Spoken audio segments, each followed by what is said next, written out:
Today, let's take a break from going over airline fleets and look at, well, collections of airline fleets. By that we mean airline alliances. There are 3 major alliances these days, and so we'll start with the largest and oldest of these, Star Alliance. To start off, this video assumes you already know what an airline alliance is and how it functions. But for the less than 1% of you watching who may not be completely familiar with the concept, airline alliances allow for loyalty members of one airline to earn and redeem loyalty points or miles with other airlines of the same alliance. Additionally, frequent flyer or elite status earned with one member airline is recognized by other airlines in the same alliance. On the airline side, carriers of the same alliance are more likely to have mixed itineraries with one another, although code shares and partnerships between airlines of differing alliances do exist. As for aircraft, well, the 3 big alliances have their special alliance liveries, and this is something that seems to be mandated by the alliance itself. Finally, alliances are increasingly rolling out their own alliance-branded lounges in place of specific airline-branded lounges. So we'll do our best to cover all of this for the Star Alliance as it currently stands in late 2025. Star Alliance was founded in May 1997 by Air Canada, Lufthansa, Scandinavian Airlines or SAS, Thai Airways and United Airlines. Headquartered in Frankfurt, Germany, the new alliance adopted a star-shaped logo with 5 points, each representing one of the founding members. It also launched with the slogan, "The Airline Network for Earth," looking to emphasize its ambition of seamless global connectivity. As this video isn't a full history explainer of the alliance, let's fast forward to the current state of this quote-unquote union. Listed on Star Alliance's webpage are 25 member airlines. We won't bore you by reading all of them out, but you can see all of them listed here. The largest and/or most notable carriers are Air Canada, Air China, Air India, ANA, Ethiopian, Lufthansa, Singapore Airlines, Turkish Airlines, and United. As explained by the organization, alliance members come together at over 50 global hubs to offer smooth connections across the combined network.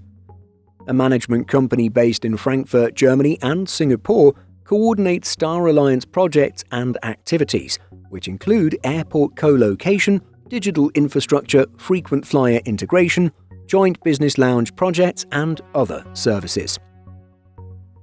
Airline members come and go for various reasons, and as of 2025 there are a few notable changes to the alliance that have taken place in relatively recent times. Slovenia's Adria Airways was no longer able to maintain membership in Star Alliance as it ceased operations in September 2019. The most recent exit was founding member SAS, as it had been partially acquired by the Air France KLM Group, a very SkyTeam-centric organization. As such, SAS moved from Star Alliance to SkyTeam in 2024.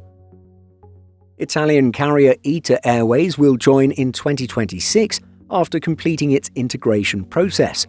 The carrier is the rebirth of Italian flag carrier Alitalia, which was itself a SkyTeam member. However, with Lufthansa Group's partial acquisition of ITA, this Italian carrier has had to switch teams. After all, Lufthansa Group and many of its airlines are members of Star Alliance. ITA's addition will see Star Alliance's first new member in over 10 years. The last airline to be accepted into the group was Air India, which joined back in July 2014. When it comes to Star Alliance lounges, there are over 1,000 lounges operated by member airlines. The organization has 6 branded Star Alliance lounges at the following airports: Amsterdam Schiphol, Buenos Aires Ezeiza Airport, Guangzhou Baiyun Airport in China, Los Angeles LAX at the Tom Bradley International Terminal, Paris Charles de Gaulle, and at Rio de Janeiro Airport. The lounge at Rome Fiumicino is listed as being temporarily closed at the time of making this video. The lounge at Guangzhou is the group's newest branded lounge, having opened in November 2024. We know that there are some Star Alliance branded lounges that no longer exist. This includes the facility at Sao Paulo, which has since been renamed to be the Espaço Banco Safra Lounge. The lounge at Nagoya also appears to have been shut down. In July 2025, the Star Alliance Paris Charles de Gaulle Airport Lounge retained its Skytrax title as the world's best airline alliance lounge, marking a second consecutive win since its inauguration in October 2023. Star Alliance's Los Angeles Lounge was named North America's leading airport lounge at the World Travel Awards 2025. This marked the sixth consecutive year it has received this honor. In an old long-haul video, we went over the story behind Airline Alliance liveries, showing the weird designs shown off by various member carriers. Prior to standardization, some were okay, some were rather ugly and chaotic. It wasn't until November 2002 that an alliance-wide standard was announced.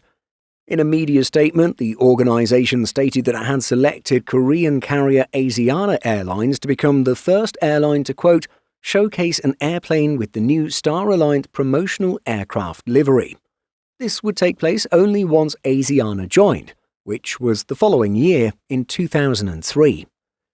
The aircraft will serve as a flying billboard on Asiana's extensive route network, the media statement noted, adding that each airline is going to paint at least one aircraft with the new livery.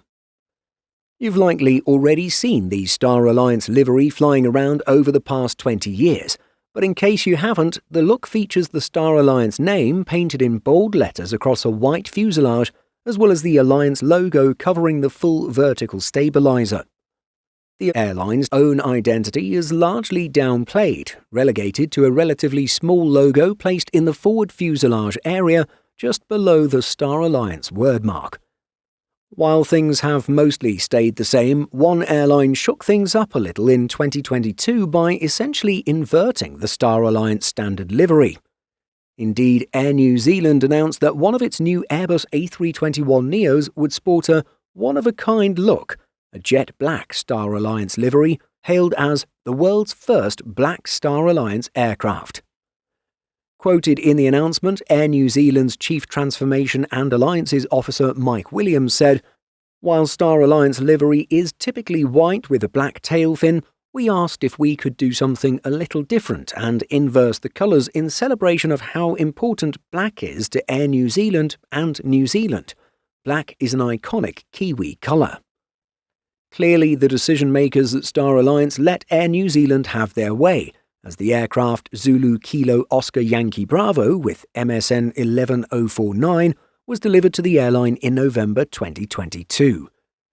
On June 17, 2025, Star Alliance was again voted the world's best airline alliance for the fourth consecutive year at the 2025 Skytrax World Airlines Awards. The group has been awarded this title 13 times out of 18 when the category was first announced in 2005. But do you agree with Skytrax? Is Star Alliance the world's best? Why or why not? And what do you think of their standard livery and their lounges? Let us know by leaving a comment.